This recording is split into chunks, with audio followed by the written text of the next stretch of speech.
Hola, buenos días hermanos, los saludo a todos con la paz del Señor. Vamos a continuar nuestros estudios en la carta a los Efesios. Abrimos nuestras Biblias en capítulo 5 de Efesios. Vamos a leer desde el versículo 21 al 33. Dice: Someteos unos a otros en el temor de Dios.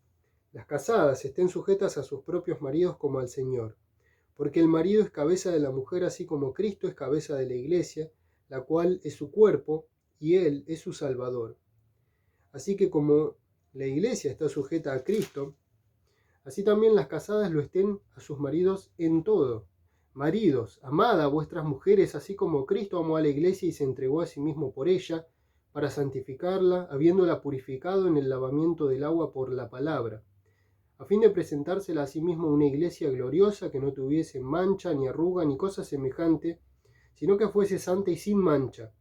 Así también los maridos deben amar a sus mujeres como a sus mismos cuerpos. El que ama a su mujer, a sí mismo se ama. Porque nadie aborreció jamás a su propia carne, sino que la sustenta y la cuida, como también Cristo a la iglesia. Porque somos miembros de su cuerpo, de su carne y de sus huesos. Por esto dejará el hombre a su padre y a su madre, y se unirá a su mujer, y los dos serán una sola carne. Grande es este misterio, mas yo digo esto respecto de Cristo y de la iglesia.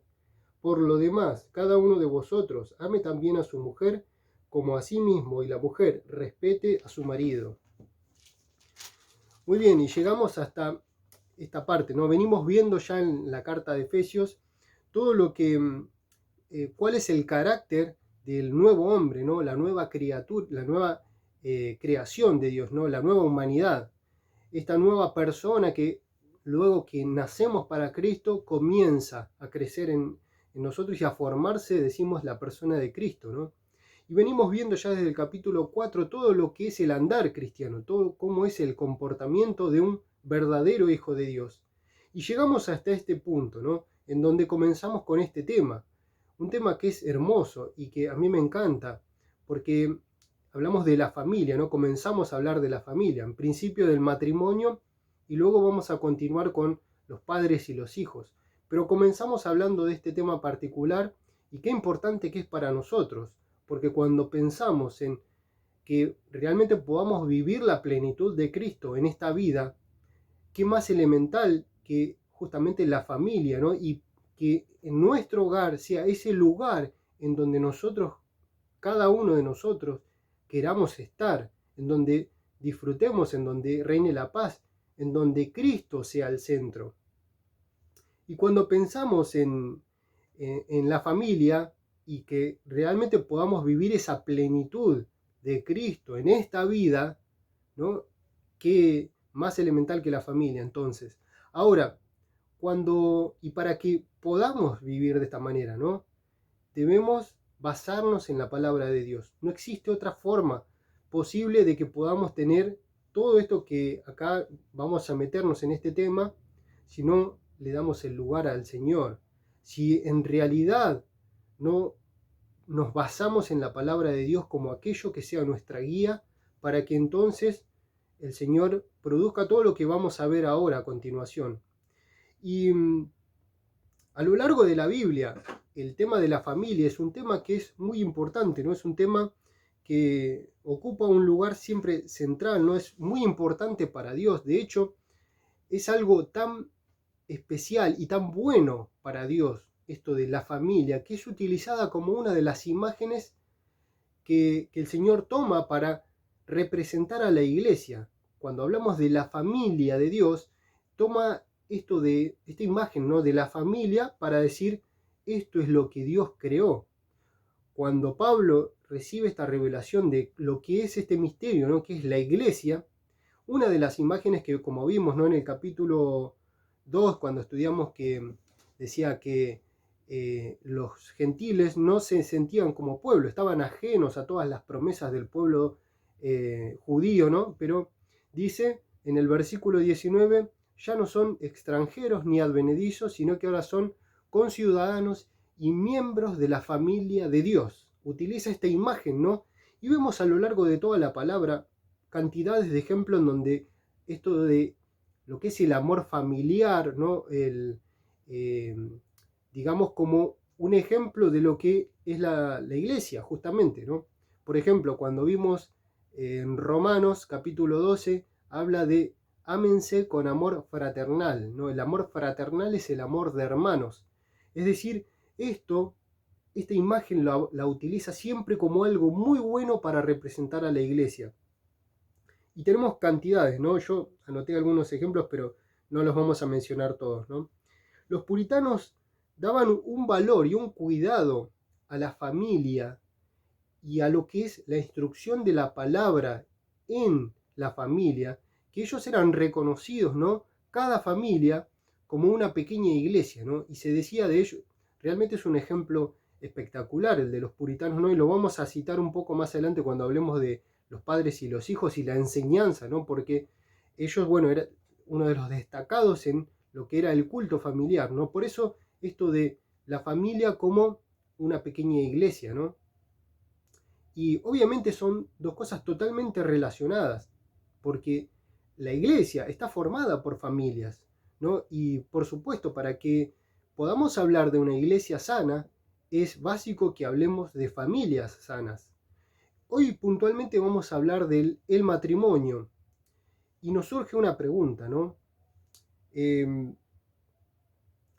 qué me sirve tener paz en la iglesia si no tengo paz en mi hogar? Obviamente no sirve de nada. Surge esta pregunta porque cuando entramos a este tema de la familia decimos, está bien, hasta acá veníamos viendo todo lo que es el nuevo hombre, ¿no? Y cómo empieza a cambiar todo lo que son sus relaciones ahora con esta nueva familia, ¿no? Con el nuevo cuerpo, ¿no? Que es la iglesia. Pero la familia, ¿de qué me sirve que tengamos una iglesia espectacular, sí, y en donde digamos, acá sí que hay paz, acá sí que está todo perfecto, si en mi hogar no hay paz? Obviamente no me sirve de nada, porque el primer lugar, el primer ministerio en el cual tenemos que trabajar es en nuestro matrimonio y en nuestra familia. Entonces, bien, y por eso pienso, ¿no? Un poco en esta pregunta, ¿no? Que realmente el diablo va a atacar el matrimonio. Porque cuando nosotros vemos en la palabra de Dios, ¿no? Y acá Efesios nos cita en una parte Pablo, ¿no? Como leímos, Génesis, ¿no? Lo que es el origen del matrimonio, ¿no?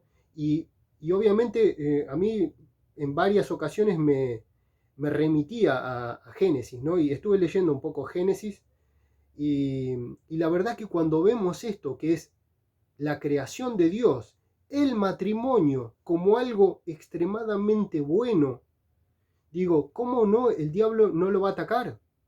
Entonces es claro y es básico que tengamos presente que el diablo va a atacar tu matrimonio, va a atacar mi matrimonio, los ataca y los va a seguir atacando y los va a atacar toda la vida. Y si nosotros les damos, vos o alguno de ustedes dos o yo, cualquiera de nosotros, un mínimo lugarcito al diablo, el diablo va a ser un desastre con esto. Porque como Jesús dijo, el ladrón no vino sino para hurtar, matar y destruir. Y el diablo quiere hacer eso, ¿no? Robar todas las bendiciones que tenemos a nuestra disposición. Matar el amor, la paz, todo el gozo que nosotros tenemos y que Dios nos ofrece para que vivamos en esta vida. Y destruir las familias. Pero Jesús dijo, yo he venido para que tengan vida y para que la tengan en abundancia. Entonces lo primero que vemos es que el matrimonio es una creación de Dios y que es algo que el diablo ataca. Cuando vemos en Génesis, vemos que Dios crea todas las cosas, ¿no? En el capítulo 1 dice que Dios creó los cielos y la tierra. Luego continúa diciendo que crea la luz y vio Dios que era bueno. Creó los mares y vio Dios que era bueno. Creó los animales y ve Dios que era bueno, cada cosa que iba creando, hasta que crea al hombre varón y hembra, ¿no? Al hombre y a la mujer, los crea, y luego de la creación del hombre, unos versículos más adelante dice que Dios vio todo lo que había creado y vio que era bueno en gran manera, ¿no? Recién después de haber creado a esta creación tan especial, ¿no? Que es una creación hecha a imagen y semejanza de Dios. Recién ahí ve que es algo bueno en gran manera. Y continúa, ¿no? Y en el capítulo 2 hace como un repaso nuevamente de lo que es, y más específico, de lo que es la creación del hombre. Y encontramos ahí algo muy interesante porque dice que vio Dios, dijo Dios, no es bueno que el hombre esté solo, le haré una ayuda idónea. Es decir, todo lo que venía creando hasta ahora era bueno y lo único que encontramos, lo primero que encontramos que no era bueno, era que el hombre estaba solo. Es decir, crea ahora lo que es el matrimonio, ¿no? Dice que Dios saca, ¿no?, de la costilla del hombre y hace a la mujer, y ese momento en cuando Adán ve a esta mujer, ¿no? Es un momento maravilloso, ¿no? Y dice que Dios los une, ¿no? Y son una sola carne, se une el hombre a su mujer y son una sola carne, ¿no? Esto que es maravilloso. Es de hecho espectacular, que es el matrimonio. Por eso vemos que inmediatamente el diablo va a atacarlo. En el capítulo 3, ahí nomás aparece Satanás para empezar a atacar el matrimonio. Y vemos que esto es algo que pasó siempre y que va a seguir pasando. Ahora, para que decimos que es algo maravilloso el matrimonio, para que esto realmente sea algo real en nuestras vidas y en nuestro matrimonio, necesitamos que solamente Dios lo puede hacer, y solo basándonos en la palabra. De hecho, cuando nosotros leemos acá en Efesios, fíjense que comienza ahora Pablo hablando de todo esto, y el contexto en el que está hablando es, ¿no?, para hablar de el esposo y la esposa, el contexto en el que está hablando es hablando de la llenura del Espíritu Santo, que es lo que hablamos en la clase pasada. Es decir, lo que va a decir ahora de lo que caracteriza el comportamiento del esposo y el de la esposa es consecuencia o producto de alguien que es lleno del Espíritu. Cuando nosotros vemos desde el versículo 19, ¿no?, viene diciendo, hablando entre vosotros con salmos, himnos, ¿no?, una de los resultados, cantando y alabando, versículo 20, dando siempre gracias. Y el versículo 21, ahí la versión, la Biblia de las Américas es la que traduce literalmente, dice también, sometiéndoos, es decir, una nueva característica, un nuevo resultado de ser lleno del Espíritu Santo es esto de someternos los unos a los otros, que va a ser el centro sobre lo cual va a estar basado todo lo que dice a la esposa y al esposo. Por lo cual, obviamente el contexto es este, ¿no? Y alguien que es lleno del Espíritu Santo es el que va a hacer que sea posible. Vamos a leer versículo 21, vamos a hacer un repasito. Dice, y hoy vamos a meditar solo hasta el versículo 24, pero ahora vamos a leer hasta el 25 para hablar de los dos. Versículo 21 dice, someteos unos a otros en el temor de Dios. Las casadas estén sujetas a sus propios maridos como al Señor, porque el marido es cabeza de la mujer, así como Cristo es cabeza de la iglesia, la cual es su cuerpo, y Él es su Salvador. Así que como la iglesia está sujeta a Cristo, también las casadas lo estén a sus maridos en todo. Maridos, amad a vuestras mujeres, así como Cristo amó a la iglesia y se entregó a sí mismo por ella.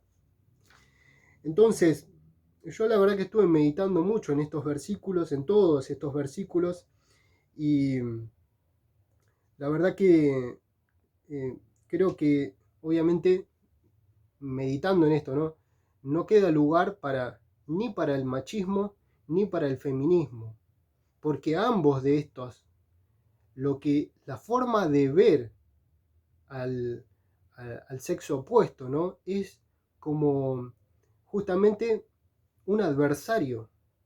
La forma de ver es siempre como un rival, como el enemigo, como aquel que es contrario. Y cuando nosotros vemos acá la palabra de Dios, nos muestra claramente que mi cónyuge no es mi rival, no es mi enemiga, sino todo lo contrario, justamente. Me encantan las palabras de Adán cuando ve por primera vez a la mujer y dice, ella ahora es hueso de mis huesos y es carne de mi carne. Yo no me imagino la cara de Adán en ese momento, cuando ve a la mujer, por lo que dice, ¿no? Son palabras hermosas. Entonces, lo primero que tenemos que entender es que mi esposa no es mi rival, todo lo contrario. Dice, fíjense en el versículo, Pablo utiliza acá la analogía de el matrimonio y lo ve como algo tan bueno que lo utiliza para representar esta relación entre Cristo y la iglesia. Y fíjense, en un punto tal que hay versículos que no se sabe si está hablando de ellos o si está hablando del matrimonio. Yo creo que para ambos tiene su aplicación. Fíjense el versículo 30, dice unas palabras similares a las que dice Adán, ¿no? En ese momento. Porque somos miembros de su cuerpo, de su carne y de sus huesos.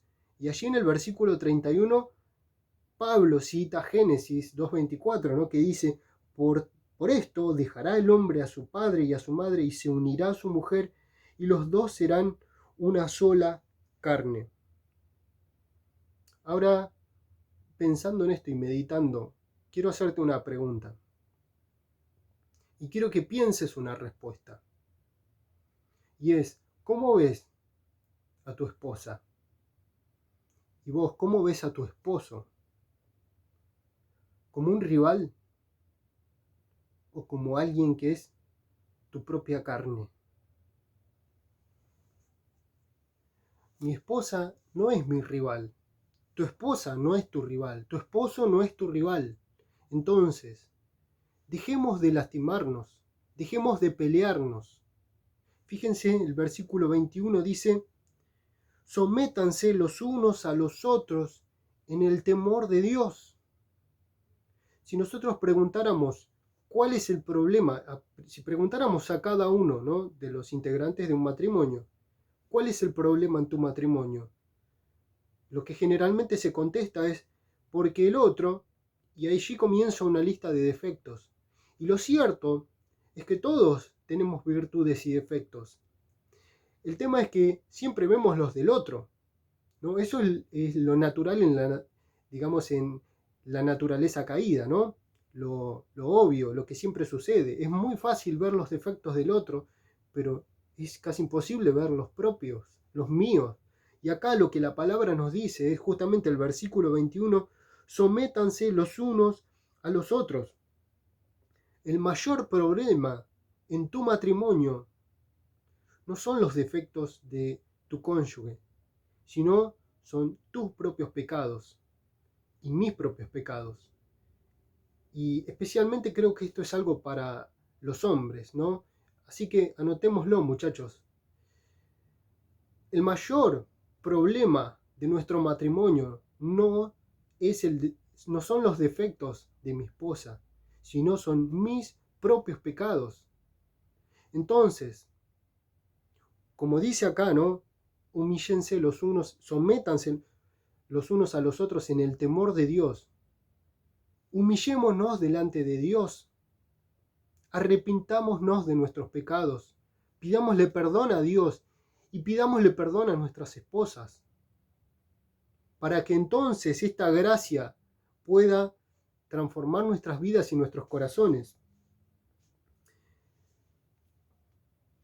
No luchemos más contra la persona que Dios puso para acompañarnos en toda nuestra vida, en esta peregrinación. Como dice y como vemos en la carta de Efesios, la lucha no es contra sangre y carne, es decir, no es contra personas la lucha, sino contra principados, contra potestades, contra huestes espirituales de maldad en las regiones celestiales. El diablo quiere que nos peleemos entre nosotros, con la iglesia, en nuestra familia, que descuidemos a nuestros hijos, nuestros matrimonios. Contra ellos es la lucha, no luchar entre nosotros. Fíjense, el versículo 21 es clave, ¿no? Y yo creo que en esta parte es el punto central, ¿no? Porque de aquí se desprende, fíjense, si ustedes ven la versión NTV dice, someteos unos a otros en el temor de Dios. Esto quiere decir para las mujeres que se sometan a sus propios maridos, en el 22, y en el 25 dice, para los esposos, esto quiere decir que amen a su esposa. Es decir, todo está centrado en este versículo 25, en este versículo 21. Someteos unos a otros en el temor del Señor. Es maravilloso. Les propongo que para esta semana tomemos este versículo como lema para nuestro matrimonio, para cada día que podamos decir, este va a ser mi lema, ¿no? Sometámonos los unos a los otros en el temor de Dios.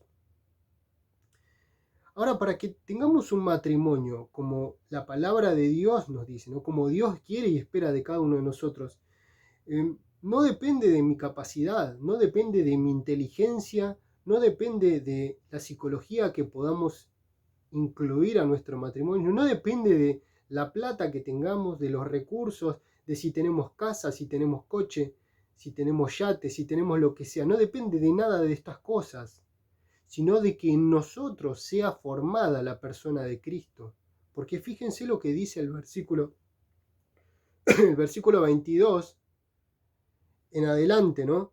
Y cuando meditaba en estos versículos, yo digo, la clave es esta, que Cristo sea formado en nosotros, esa madurez, ¿no? De decir, somos mansos y humildes, ¿no? Y que esto sea lo que resalte. El versículo 22 dice, las casadas estén sujetas a sus propios maridos como al Señor, porque el marido es cabeza de la mujer. Y yo creo que acá la clave es esa, ¿no? La humildad.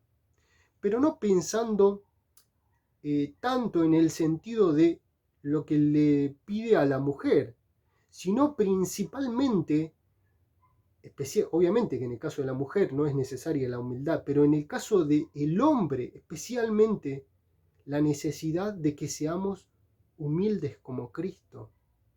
Porque para ser cabeza necesitamos muchísima humildad, para poder manejar con todo el cuidado que Dios nos da de poder utilizar, ¿no? Esto que Dios pone en nosotros, esta autoridad en nuestras manos, para no abusar en ninguna de las formas de esta autoridad, ¿no?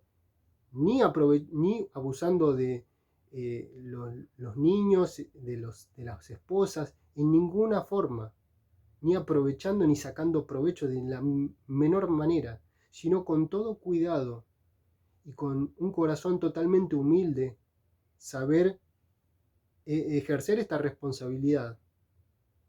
Así que creo que es algo clave, ¿no? La humildad, tanto en uno como en otro. Es decir, es muy importante entender, que los hombres podamos entender que ser la cabeza de una familia no significa que somos el César, ¿no? O que somos el amo de la casa o un rey, ¿no? Que llega a la casa y es recibido con pétalos de rosas como si fuese un guerrero. Hay que ver, debemos entender que ser la cabeza de una familia es una tarea muy ardua y de muchísima responsabilidad, sobre la cual Dios nos va a pedir cuenta por lo que suceda con nuestra familia. Y está bien, en última de las instancias, como siempre la palabra de Dios nos muestra, cada uno es responsable por sus propios actos y sus decisiones. Pero sí necesitamos entender y ser responsables en esto, sabiendo que Dios nos dio a los hombres la autoridad para que seamos responsables por lo que suceda con nuestra familia y que Dios nos va a pedir cuenta a nosotros, a los hombres. Entonces, necesitamos entender verdaderamente qué implica esto de ser la cabeza de una familia.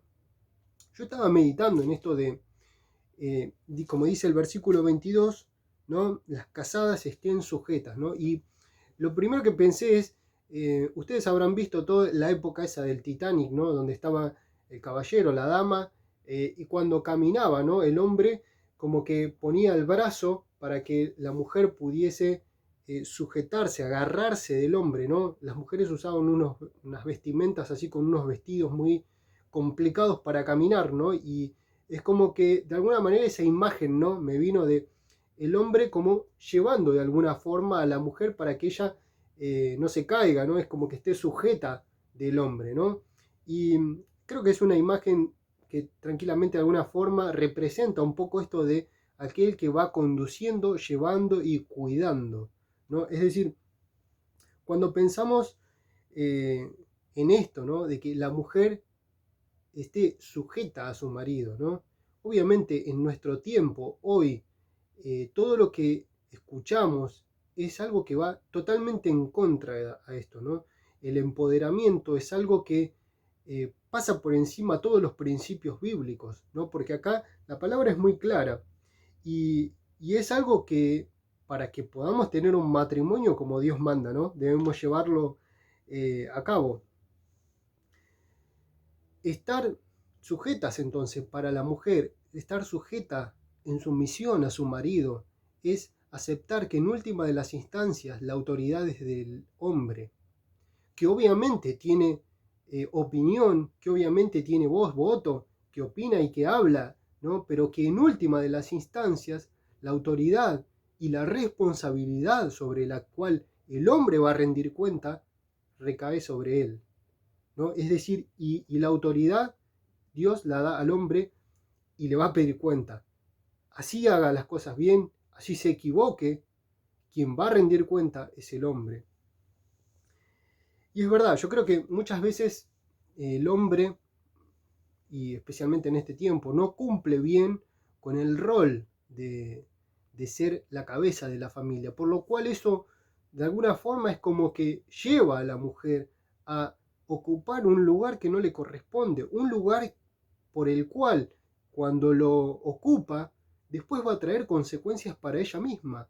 Es decir, es algo que ni siquiera va a ser bueno para ella, que le va a hacer daño.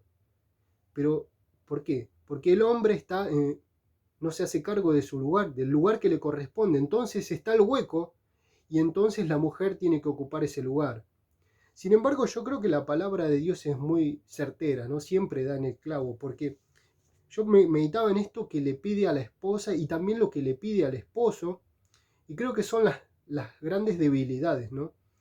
En principio, ahora que estamos hablando, ¿no? De esto, de la mujer, yo creo que siempre en general, ¿no?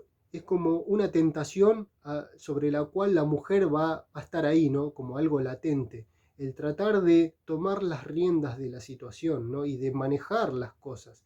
Es como una tendencia, una tentación que en general se va a dar, ¿no? Lo mismo que lo que después le dice al esposo, es algo en lo que como hombres siempre tenemos esa tendencia a fallar, ¿no? Y dice al hombre, ama a tu esposa. Después a la mujer dice, respeta a tu esposo, ¿no? Porque es algo verdaderamente importante para el hombre, ¿no? Tener el respeto de la mujer. Y que el hombre pueda dirigir la casa, el hogar y a su matrimonio hacia los pies de Cristo. Es algo en lo que siempre fallamos. Y es algo en lo que siempre cada uno tenemos nuestras debilidades y sobre lo que la palabra de Dios es claro y certera. Entonces a la mujer le dice esto, ¿no? Que estén sujetas a sus maridos. Ahora, eh, creo que siempre va a estar entonces esa tentación, ¿no? De ocupar ese lugar, ¿no? E incluso creo que todas las cosas, la influencia del mundo muchas veces de alguna forma va sin que nosotros nos demos cuenta, ¿no? Metiéndosenos en la cabeza, ¿no? Y diciendo, es verdad, el hombre, pará, ¿por qué siempre nos pasaron por encima? Y entonces uno lee esto y es como que no lo entiende, ¿no? Sin embargo, cuando vamos a la palabra de Dios, la palabra es la verdad.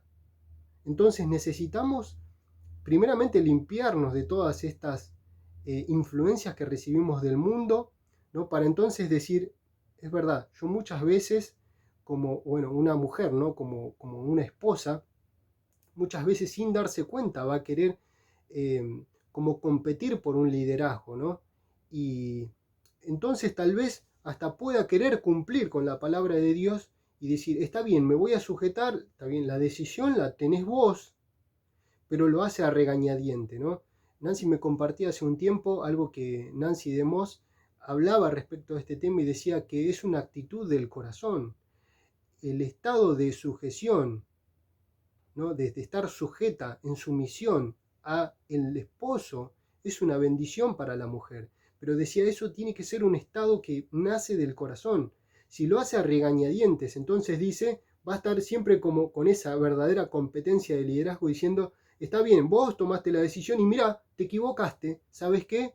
Sos un fracaso, yo tenía razón, ¿viste? Vos tomaste la decisión. Eso no es estar sujeta. La verdadera sujeción, y cuando nace, así como decía Nancy DeMoss, de esa actitud del corazón, es cuando en realidad, por amor a Dios, está sujeta a su marido, buscando que su marido en verdad pueda levantar cabeza, pueda ponerse los pantalones y liderar como corresponde, pueda activar orando por su esposo, ¿no? Y esperando que verdaderamente entonces su esposo pueda conducirlo en este camino hacia los pies de Cristo. Cuando vemos esto que se le pide a la esposa, que es la sumisión, vemos que en realidad se le está pidiendo lo que Jesús hizo en función a Dios, ¿no? Cuando vemos allí en Primera de Corintios, el capítulo 15, vemos esto, que Jesús actuó en sumisión a Dios. Y eso es justamente lo que se le está pidiendo a la esposa, a la mujer, ¿no? Que imite a Jesús, que haga eso mismo que hizo Jesús. Lo que es importante que quede claro, ¿no? Y es que la sumisión es un regalo de Dios para la mujer. Y yo creo que no hay nada, no podría pasarle algo mejor a una esposa que su marido sea verdaderamente una cabeza de la familia, que verdaderamente cumpla con todo lo que implica ser una cabeza de la familia. No, creo que no podría pasarle algo mejor a una esposa que tener un esposo así. Ahora vamos a ver lo que implica eso de ser la cabeza. Ahora, para entender todo lo que representa ser la cabeza de una familia, necesitamos mirar a Jesús, porque como vemos acá en esta palabra, ¿no? En Efesios, lo que Pablo utiliza para mostrar qué es, para utilizar este término de cabeza, ¿no? Y desarrollar este término, el contexto que utiliza es a Jesús mismo. Fíjense, leamos el versículo 23. Dice, porque el marido es cabeza de la mujer, así como Cristo es cabeza de la iglesia, la cual es su cuerpo y él es su Salvador. Y cuando vemos entonces en la imagen de Jesús como la representación de lo que es ser una cabeza de una esposa, ¿no? Así como Cristo es en la iglesia, encontramos con esto. En principio que ser cabeza, es decir, esta autoridad no es algo que se impone, ni es algo que se impone por la fuerza, vamos a decir, sino que acá nos muestra otra cosa. Lo que nos muestra de Jesús es justamente la imagen de alguien que cuida y que es y que salva, es decir, la imagen de alguien que cuida y que es su Salvador, así lo dice en este versículo. Entonces, es muy importante que podamos, a la luz de esta palabra, entender qué es entonces ser la cabeza de una familia, qué es entonces ser la cabeza de mi esposa, qué representa, qué implica, qué es todo lo que está diciendo acá Pablo, utilizando esta palabra y haciendo esta comparación entre Jesús y la iglesia. Yo creo que si pensáramos, yo estuve investigando un poco, ¿no? En este tema, y si tuviéramos que definir en una palabra, digamos, lo que es ser cabeza, la palabra más cercana sería liderazgo. Ahora, cuando nosotros pensamos en liderazgo, obviamente, bíblicamente, es algo que no tiene nada que ver con lo que el mundo entiende por liderazgo. Por ejemplo, si nosotros pensamos en un líder, hablando y le preguntáramos a alguien del mundo, ¿no? ¿Qué es un líder? Nos podrían mencionar, no sé, por ejemplo, un gerente de una empresa, ¿no? Es alguien que todos dicen, este es el líder, ¿no? Ese es el que sabe, el que todos tenemos que obedecer y girar en torno a lo que él dice, ¿no? Porque él es el que acá viene y manda, ¿no? Es el que tiene una posición, es el que tiene... Pero bíblicamente, líder es una cosa que es totalmente distinto. De hecho, Jesús es un líder, ¿no? Y acá tenemos la imagen justamente de Jesús como alguien que sufre, que se sacrifica, que es alguien que, bueno, en principio, ¿no? Si basándonos en la palabra de Dios, el carácter de un líder es el de alguien que es espiritual, es alguien que es humilde, es alguien que sirve y sufre, es alguien que es humilde, es alguien que es maduro espiritualmente. Entonces, nos encontramos con una cosa que muchas veces no la tomamos de esta forma. Ser la cabeza entonces implica todo esto, implica una grandísima responsabilidad para los hombres.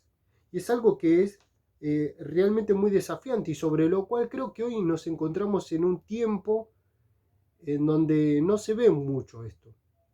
Es decir, escuchaba hace un tiempo al pastor Miguel Núñez hablando de este tema y él decía que hoy vivimos en un tiempo de crisis masculina, lamentablemente.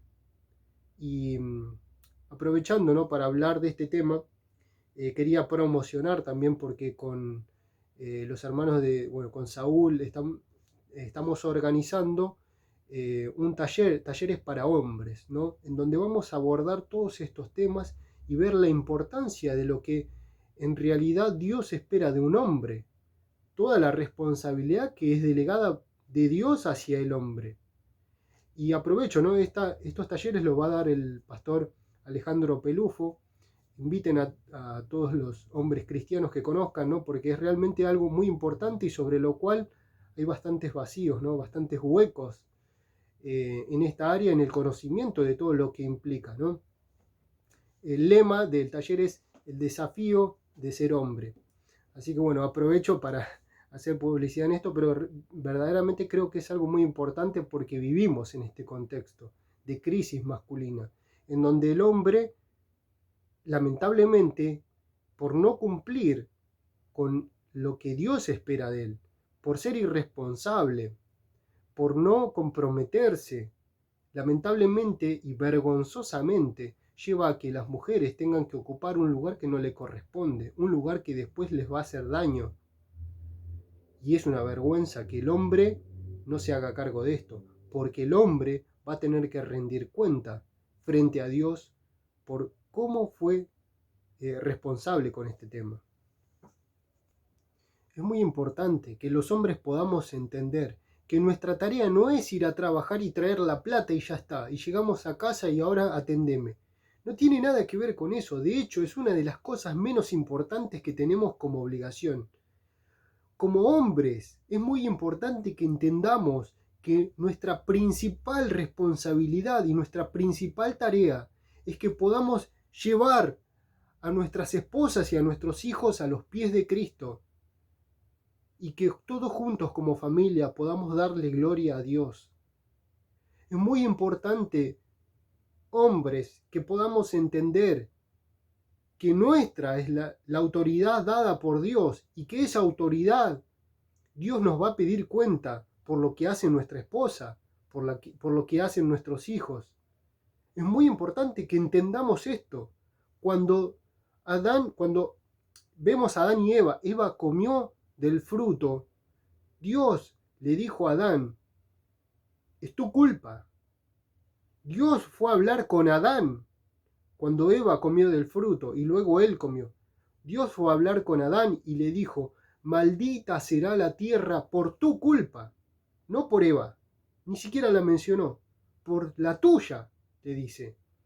Entonces, él, y de hecho nosotros cuando vemos la palabra de Romanos 5, ¿no?, que habla de los dos Adanes, ¿no?, y habla de que por un hombre, por Adán, entró el pecado al mundo, ni siquiera menciona a Eva, sino que por lo que hizo Eva fue responsabilidad de Adán.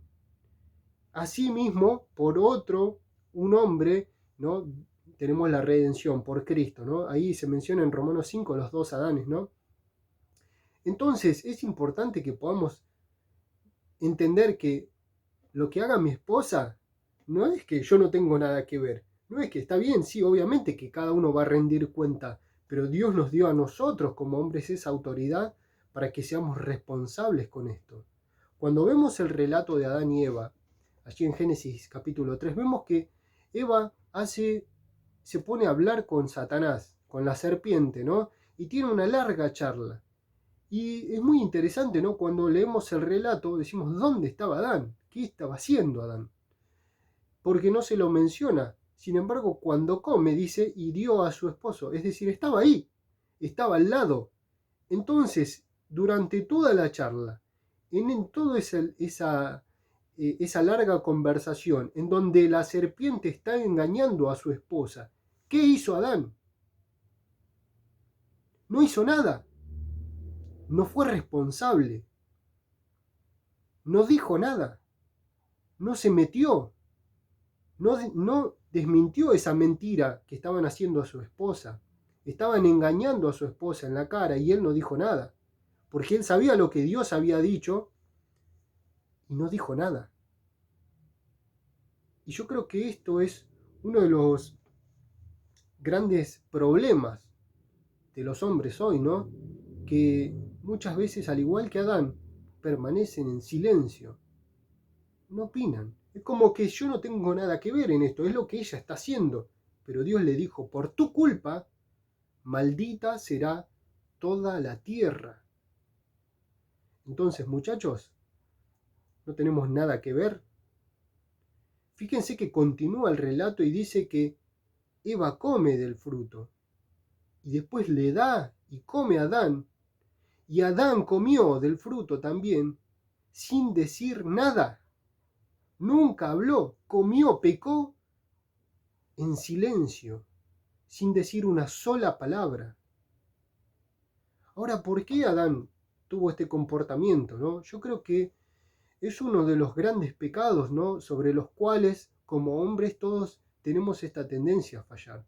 Porque es más cómodo dejar que el otro se ocupe de todo, que el otro tome las riendas de la situación, que otra persona, en este caso la mujer, se haga cargo de las cosas. Y entonces es más fácil y es más cómodo ser vago en el liderazgo. Pero muchachos, esta es nuestra responsabilidad.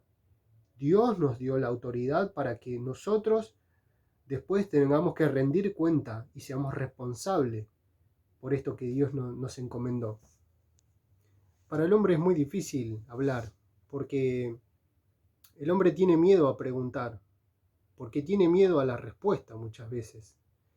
Pero un verdadero líder es alguien que tiene la iniciativa para hablar, que es capaz de decir, tenemos que hablar, tenemos que buscar una solución a esto.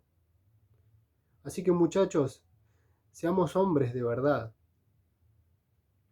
Seamos capaces de humillarnos delante de Dios, arrepentirnos de nuestros pecados y pedirles perdón a Dios y a nuestras esposas. Y seamos la cabeza de la familia, una cabeza de familia que guíe espiritualmente a nuestra esposa e hijos. Vamos a orar. Señor Dios y Padre, te damos gracias por este tema que comenzamos y sobre el cual vamos a estar compartiendo un tiempo más. Porque es un tema tan importante y a la vez tan difícil muchas veces, porque es muy atacado por el enemigo. Te pedimos, Señor, que nos des la fuerza para poder tener la sabiduría, Señor, la humildad de poder someternos los unos a los otros en temor a ti, Señor. En el nombre de Cristo Jesús. Amén.